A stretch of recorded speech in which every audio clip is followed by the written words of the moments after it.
প্রকৃতপক্ষে রাজনীতি আসলে খুব একটা ভালো জিনিস না। রাজনীতির ক্ষেত্রে মানে হাসিনা মোটামুটি এর আগে তার ১৭ বছর ক্ষমতায় ছিল।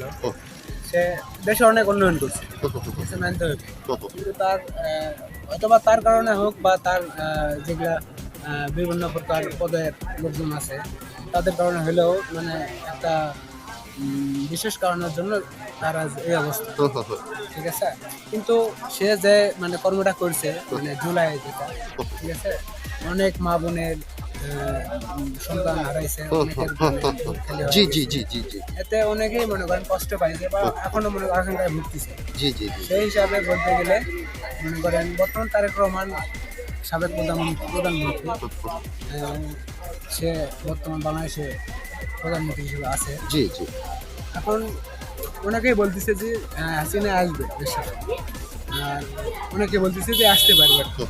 এখানে জনগণের উপর সব কিছু ডিফারেন্স করে। জি জি জি জনগণ চাইলে একটা মানুষকে দাঁড়ায় দিতে পারে, না চাইলে একজনকে নামাইতে পারে, জনগণের উপর। এদেশে মানে সঠিকভাবে দেশটা পরিচালনা করার জন্য সঠিক একটা সরকার দরকার, সেটা হাসিনাই হোক বা তার প্রধানমন্ত্রী জি হোক। জি জি সে আসলো এই মাত্র, মনে করেন সঠিকভাবে গুছিয়ে নিতে পারি ইচ্ছা মতো। আর সঠিকভাবে গুছিয়ে নিতে পারলে হয়তো বা দেশটা আরো সুন্দর হইবে। জি আর পরিশেষে বলা যায় যে হাসিনা ঈদুল আসাও দেশে, কিন্তু দেরি আছে, দেরি আছে। ঠিক আছে। জি জি জি জি এত তাড়াতাড়ি আসতে পারবে না ঈদুল আসাও, কারণ বাংলাদেশের দুটা দলই, আওয়ামী লীগ প্লাস বিএনপি, জামাত ইসলাম। জামাত ইসলাম তো এরা তো থার্ড পার্সন মনে করেন থার্ড পার্সন সিঙ্গুলার, এদেরকে ধরা যাবে না। এরা ছিল মনে করেন এরা ছিল যুদ্ধ করে রাজাকার, ঠিক আছে। দল দুটাই আওয়ামী লীগ আর বিএনপি। সেই হিসাবে হাসিনা আসতেও পারে, ঠিক আছে। আর তারেক রহমান অনেক ভালো একটা ব্যক্তি, সে দেশকে অনেক সুন্দরভাবে পরিচালনা করতেছে, আরও করবে ইনশাল্লাহ।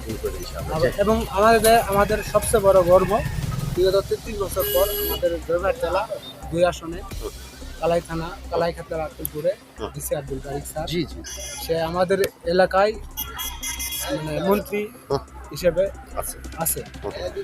সে অনেক কাজ করতেছে, আমাদের জন্য অনেক ভাবতেছে। সেদিন সংসদেও একটা বক্তব্য সে বলছে যে আমার জয়পুরহাট জেলাতে আলু চাষ হয়, আমার চাষিদের জন্য আলুর দাম বৃদ্ধি করার কথা বলছে, মানে বাইরে যেন ইনপুট হয়, মানে আমাদের জন্য অনেক কিছু সে মানে সংসদে আলোচনা করেছি। আলোচনা করছে।